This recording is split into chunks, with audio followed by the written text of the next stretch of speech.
Helo, noswaith dda. In this session, I'm going to be answering a question that's come up a lot.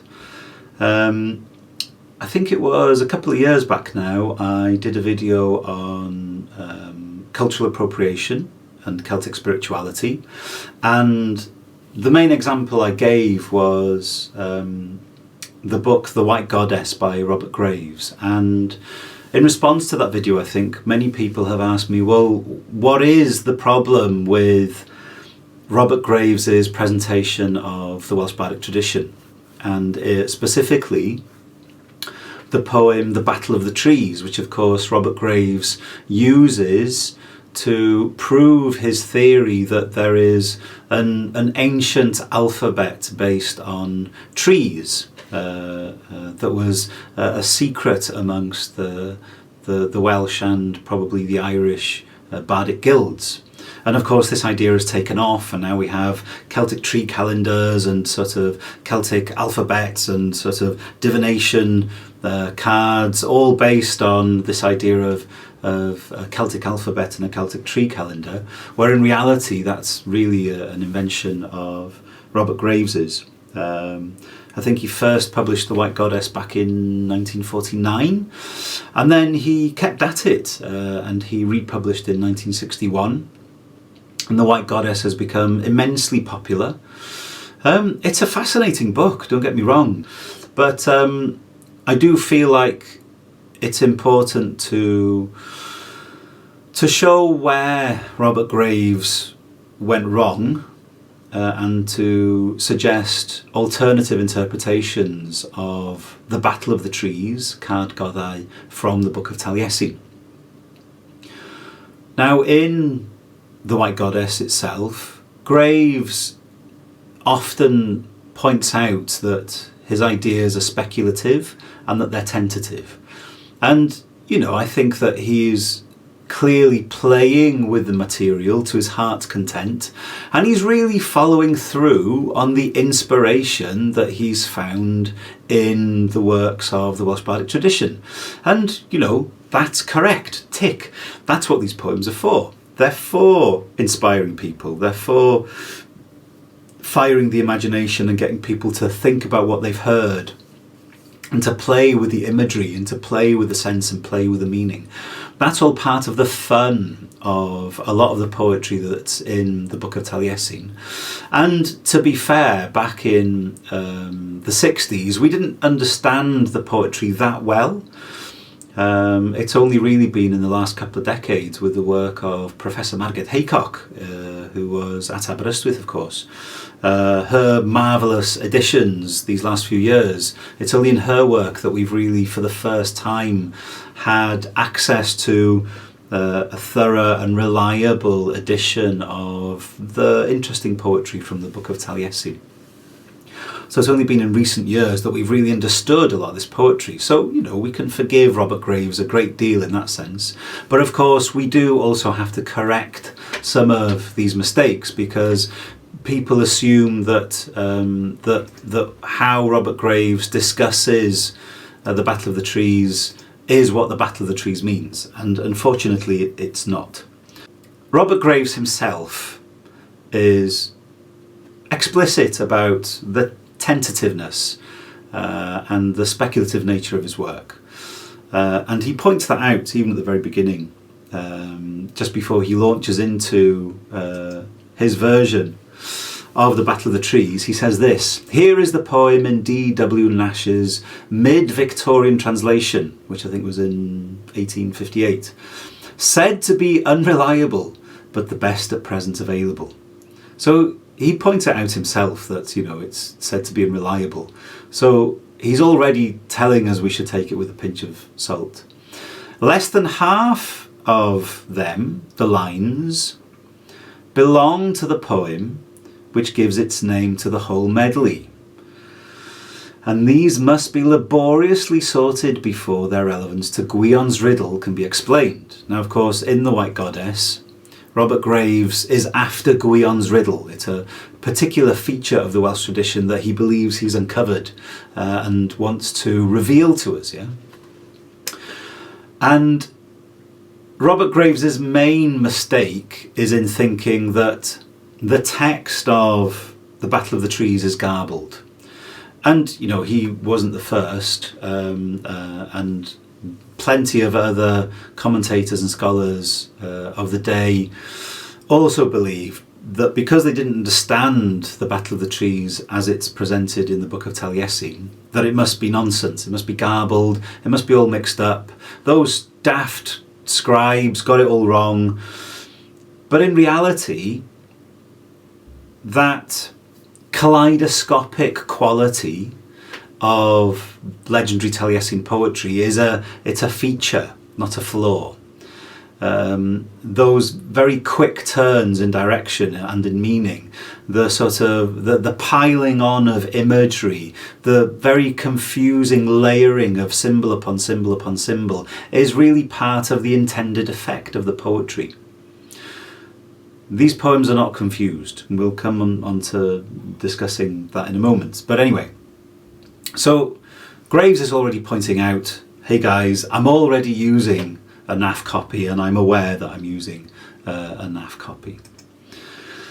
Now, I'm going to be comparing D.W. Nash's mid-Victorian translation with the most recent translation that we have, which is Legendary Poems from the Book of Taliesin, a staple source text on many of the courses I run.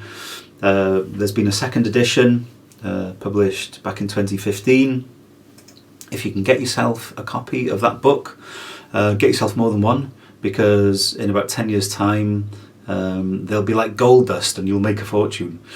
So if you ever see them for sale, buy them all up and send me some. Or let me know that you've got them, so that when students want some, I know where to point them. But they're rare. And Margaret Haycock, of course, presents a fantastic edition of many of these legendary poems. And her edition is the first time lay people and the public at large have been able to really get to grips with Taliesin poetry. So we have to take most books written about the legendary Taliesin and Taliesin mythology with a pinch of salt if they were published before Margaret Haycock's work. But anyway, that's another point. To compare Nash's translation with Haycock's translation, just to point out how much progress there's been in understanding Taliesin poetry. So in Nash's translation, these are lines 15 to 21 from the Battle of the Trees. I have been a director in battle, I have been the string of a child's swaddling clout. Now we can forgive Nash for this terrible translation because Welsh studies weren't that developed at the time. But clearly by today we can see, we understand these lines much better. Haycock translates them as, I was effervescence in drink. I was a raindrop in a shower. Very, very different to Nash's translation. Nash isn't terrible though. We see from the following lines that he was, able to translate some of it. I have been a sword in the hand. I was a sword in the hand. I've been a shield in the fight. I was a shield in battle, etc., etc. But sometimes the detail is also lost. So in the last couplet there, enchanted for a year in the foam of water, in reality is under enchantment for 9 years and foam and water. And that under enchantment for 9 years is important because, of course, 9 is the sacred number associated with gestation and with birth. And Taliesin there is once again referring to his magical gestation in the womb of the great goddess Cerridwen. Yeah? We can see how Nash's translation loses that nuance, it loses that understanding. So it's important that we do work with as accurate a text as we can. And, Margaret Haycock has done an amazing job, but in her notes you'll find that she sometimes finds it difficult to understand what's going on, and she gives alternative readings for some of the lines, which is why it's so important to work with an edition like Margaret Haycock's, because if you're really interested in what a line means, you can look at her notes and she explains and justifies her thinking and then gives alternatives where necessary if the line isn't that clear. Yeah? So really important addition to work with if you're serious about understanding Taliesin poetry. Regardless, Graves goes on to outline his theory that this is a garbled text and therefore needs to be rearranged. With a little patience, most of the lines that belong to we can read original poem about the Battle of the Trees can be separated from the 4 or 5 other poems with which they are mixed. Here is a tentative restoration of the easier parts with gaps left for the more difficult. So he's pointing out that it's tentative, but fundamentally he didn't spend enough time developing this theory, because had he actually attempted to look at the Welsh text, he would have seen that what he was trying to do was essentially impossible, because he's taking couplets apart, he's taking sections apart that, when we understand the Welsh original, are actually quite coherent and make a lot of sense. We'll just compare Nash's original broken translation with Graves's version, and then we'll look at how these lines actually appear in the Magid Haycock edition. Graves has rearranged some of these lines to make this sense here. So he's taken line 82 and put it first, then he's got line 81, then he's taken line 98, which is followed by line 57. And this, he believes, gives a much better sense than the original. Now, in Nash's original translation, which isn't ordered in this way, of course, great is the gorse in battle and the ivy in its season. The hazel is the judge when the trees were enchanted. And of course, Graves wants to give it a poetic flavour, he being a great poet, a renowned poet, one of the best poets of the 20th century, you could say. He rearranges Nash's lines like this and rewrites it a little. Great was the gorse in battle and the ivy at his prime. The hazel was arbiter at this charmed time. So no problem there. It's an adaptation, but it essentially means the same thing with Graves's rearrangement. But the problem being, of course, that Graves's rearrangement, when we look at the Welsh original, doesn't make any sense. So he's got the line numbers wrong to begin with, and not only that, the ordering breaks the meaning of the original. Yeah. So line 82 there, great was the gorse in battle, is actually in the original manuscript, which Haycock follows accurately. That's actually line 121, and it's not great was the gorse in battle, but gorse was not fortunate. And then what Graves calls line 81 and the ivy at his prime, ivy is actually mentioned only in line 89, and again it's a negative description despite his appearance. Yeah.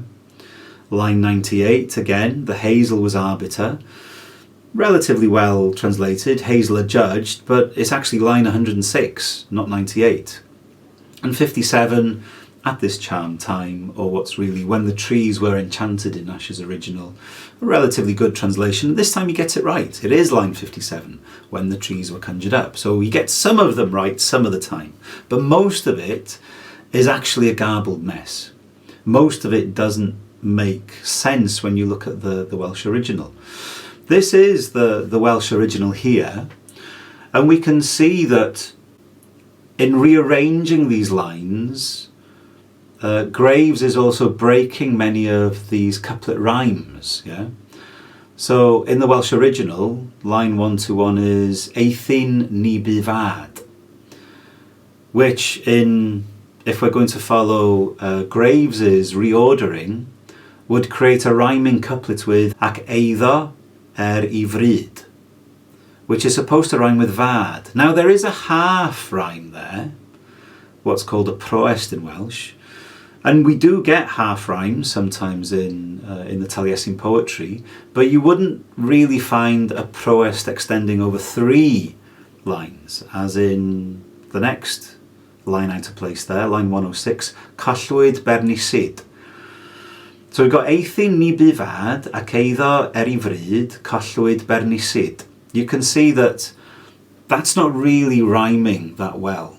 and it definitely doesn't rhyme with pan swynwyd Godeu. Yeah. Now, the rhyming in the Battle of the Trees isn't consistent. It's not always following the couplet rhyming scheme, but that rhyming scheme is clearly way too broken to ever be included in a complete poem.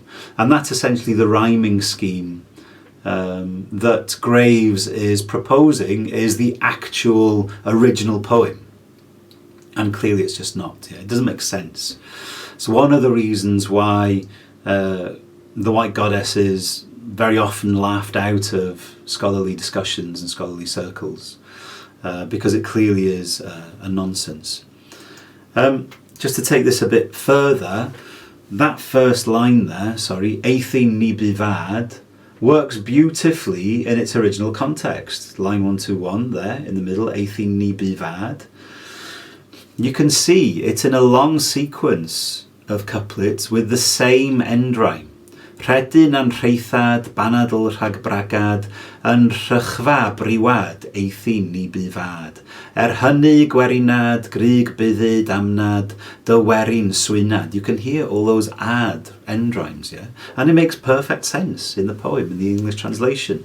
On the right there, Bracken the pillager, Broom in the van of the battalion, was wounded in the churned up ground. Gorse was not fortunate, but despite that he was marshalled. Heather, the famous victor, perhaps, we're not sure about that word, byddyd, was enchanted into the army. So the poetry works fine if we leave it alone and put some effort into actually understanding what it means. Now, of course, Margaret Haycock herself picks up on this criticism, and she outlines the long lineage of confused commentators on this poem. Other interpretations of the tree list in Kat Godeu now in the poem have been around since the days of the fraudster Iolo Morgannwg. Oh, he's never going to live it down, is he? His son Taliesin, Edward Celtic Davies. I wish I had the nickname Celtic. Edward Celtic Davies and John Williams or Abiethel.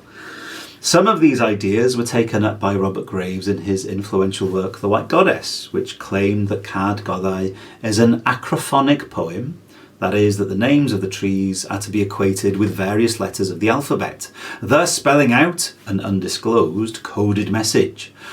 Under the influence of the stonemason Iolo Morgannwg's lettering fixation, he of course created his own bardic alphabet, the Coelbren, transmitted to his disciples and the misleading ideas of Calder and others, Graves piled up a heap of material about oghams, runes and so on to support his theory.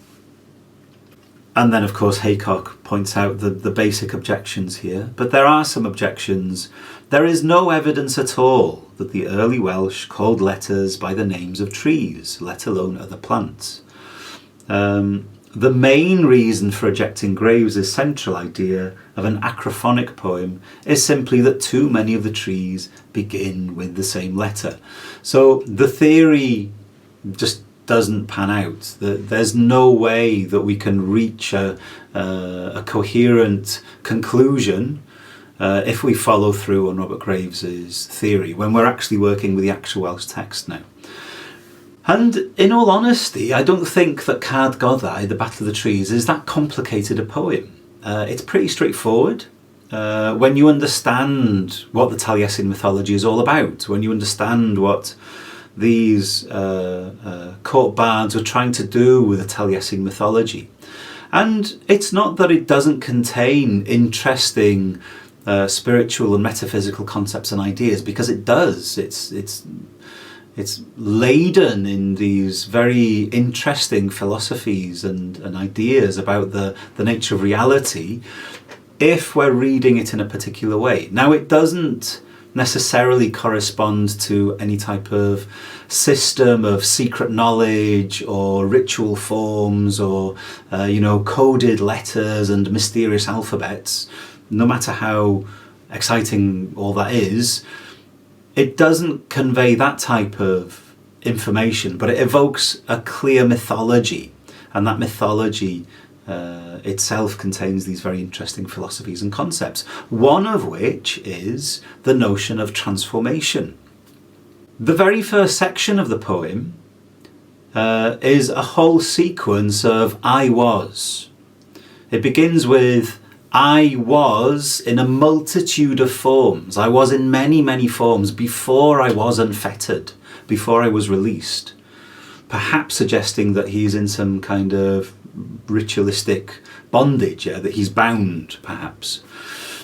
Or maybe he's talking about his own birth, metaphorically, before he was unfettered and brought back into the world, born as the infant Taliesin. So that's the very first couplet. I was a multitude of forms before I was unfettered. And then he runs through a very long list of I was this, I was that, I was a sword given from the hand, I was a spark in a fire, I was the stellar radiance of stars, I was. And at the very end of that section, Taliesin says, I was a tree in a conflagration. Now a conflagration is a great fire. But the word there could also be understood as meaning battle. So another alternative meaning of that line is I was a tree in a battle, or I was a tree in an encampment or a palisade or a defensive position. Essentially saying I've been all of these different things, but I've also been a tree in a battle. And then we have another section where he goes through his other transformations, and then we get to the bit where he describes the battle. The battle of the trees, in one way, is essentially Taliesin recounting another episode in his many, many, many transformations and past lives, which is very much in keeping with the rest of the legendary poems from the Book of Taliesin. The transformation passages being one of the most obvious features of legendary Taliesin poetry. Happens in many poems. Now, there have been other tree lists. Ovid, who was known, the classical poet who was known to the Welsh poets, known as Ovid in the Welsh tradition. Ovid has a long run of metamorphoses where I think it's Orpheus's lyre that conjures up enchanted trees. So there are precedents in the classical tradition to this type of passage, although it's not a direct borrowing, but it's quite likely that some of the Welsh bards knew of Ovid's poem and were influenced by it. But also this idea of the poet being at the heart of kaleidoscopic and always moving creation. That Taliesin in his transformations is an embodiment of the living world. He is so in touch with the source of creation that he can transform himself at will into all of these different things. Or perhaps it's the grace of God, which means that he is always in touch with the moving, ever-changing, living, dying cycle of life. He's at the heart of creation, And as with Ovid's poem regarding Orpheus's lyre, enchanting the trees, it also suggests that the poet's own inspiration is something that's drawn from the heart of creation. That as the poet creates, the poet enacts the divine nature of creation. The fact that there is a creation, it has been created in medieval belief by the Christian God. Creation is an always occurring eminence. It's forever dying and growing and developing, and the poet is part of that and expresses that in his poetry. That's the real meaning for me of this poem, and it's a very powerful philosophy. It's a very powerful belief to think that the creative arts is an expression of the deeper creation of reality, essentially.